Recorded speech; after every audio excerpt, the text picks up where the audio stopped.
Martell Holt has once again found himself in the middle of some uncomfortable conversations, and this time it centers around the ongoing question that seems to follow him everywhere: how do you know Arionne?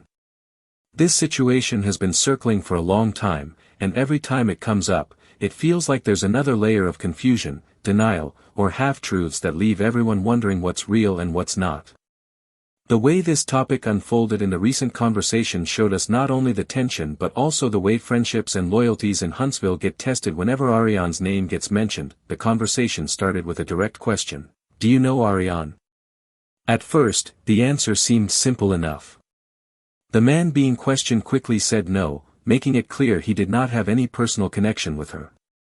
He even emphasized that if he knew her, he would say it because he prides himself on being one of the realest people you'll ever meet. That's the kind of statement that immediately grabs attention because in Huntsville, being real is a big deal. When people talk about being real, they mean being honest, transparent, and not playing games. But as we all know, when it comes to Arionne and the history she has with Martell, things are rarely ever that clear-cut. As the conversation went on, others jumped in. One person mentioned that he had seen her before, specifically near his son's mom's place, and that was supposedly the first and only time he ever met her. He doubled down by saying that outside of that, he never really interacted with her. But then, almost casually, he added that he might have met her once or twice in passing, though not enough to claim that he actually knew her. This back and forth of, I don't know her, but I saw her once or twice, immediately raised eyebrows because it sounded like he was trying to carefully distance himself while still admitting just enough to avoid being called a liar later. This is the kind of conversation that always gets messy in Huntsville. Someone asks a straightforward question, and instead of a yes or no, the answers come with disclaimers, side notes, and extra details that leave room for doubt. It's almost like nobody wants to be caught up in Martell and Arionne's situation, but at the same time, nobody wants to get accused of hiding something either. That's why this whole exchange started turning into a bigger moment than expected. The way the men went back and forth showed just how much of a shadow Arionne's presence has cast over the group. Even when someone insisted they didn't know her, there was always another person ready to say, well, I heard you did, or, didn't you mention her before? One even admitted that he had heard from Marceau that Arionne was out and about in Huntsville, making her presence known in certain circles. That little detail might seem small, but in this kind of environment, it's the kind of comment that can start a fire. Because once you bring up what someone else supposedly said, it forces the group to deal with not just the truth about Arionne, but also whether the men can trust each other's words. At one point, the discussion turned into questions about loyalty and honesty. One person admitted that he felt a certain way when he first heard the rumors. It wasn't even just about whether someone knew Arionne or not, but about whether people were being truthful when confronted. He explained that if something is true, it's better to own it up front instead of dodging or playing games. That's a big theme here, honesty. Because if you can't be honest with your own circle of friends or even your partner, then the entire foundation of trust gets shaky. Things got even more heated when texts were mentioned. Apparently, there was a moment where someone texted another person to clarify what was said about Arionne, and the reply was that it could have been a mistake. That response only made things worse. Why? Because when you're dealing with something as sensitive as Martell's long history with Arionne, saying, I could have been mistaken, doesn't sound convincing. Instead, it sounds like someone is trying to backpedal, trying to soften what they said before, and that only adds fuel to the fire. The group tried to press for clarity. One man explained that when he sees something that doesn't feel right, he brings it up, especially if it involves his wife. He compared it to standing up for Tisha when he sees something happening. He wanted to make it clear that when he speaks on something, he's speaking from what he personally witnessed. He wasn't just repeating rumors. He wanted the others to understand that his words carry weight because they come from personal experience, not hearsay. That distinction matters because in Huntsville, words get twisted fast, and then came the real twist. One person finally admitted that he actually did know Arionne a little differently than he had been letting on. He confessed that back in the day, when he used to train, she had come over to the house. That revelation changed the entire tone of the conversation.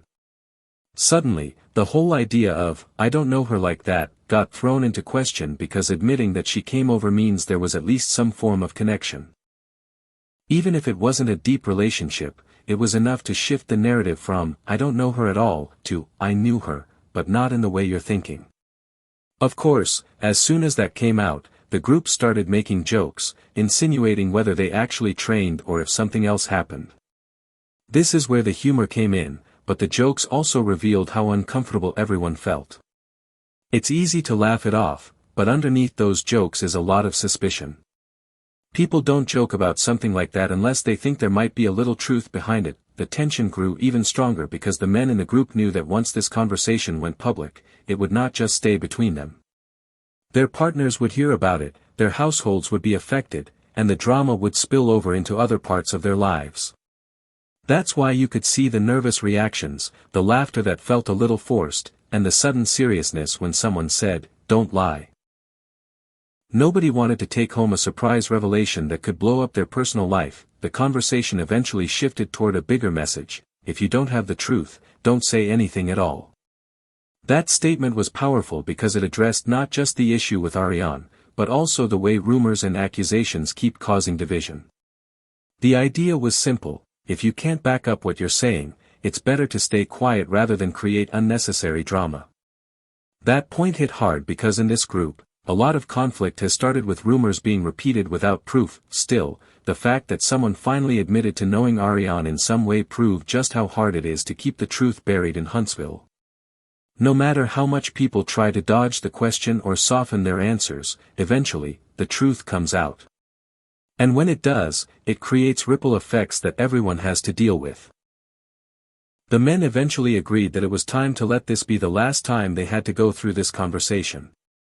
They wanted to put it to rest once and for all. But even in that moment, you could sense that not everyone felt completely settled.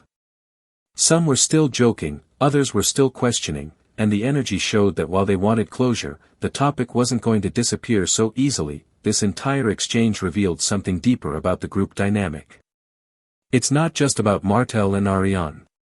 It's about honesty, loyalty, and how much the men in Huntsville can actually trust each other. Every time Arionne's name comes up, it tests those relationships. It forces people to choose between protecting themselves, being loyal to their partners, or being transparent with their friends. And that tension is what makes moments like this so explosive. As the conversation closed, someone made a point about healing and letting go of past resentment. That statement stood out because it connected the personal drama to something bigger. The truth is, healing can't happen if people keep holding on to secrets, half-truths, or denials. Healing requires honesty, no matter how uncomfortable it might be. And until everyone is willing to put everything on the table, there will always be a shadow hanging over the group. In the end, this wasn't just about whether someone knew Arionne or not. It was about whether the men could be honest with each other, whether they could handle the truth without letting it destroy their friendships, and whether they could finally move past the drama that has followed them for years. It's clear that even though they wanted to leave it behind, the weight of the past is still heavy, and Arionne's name will likely continue to pop up as long as Martell is part of the picture.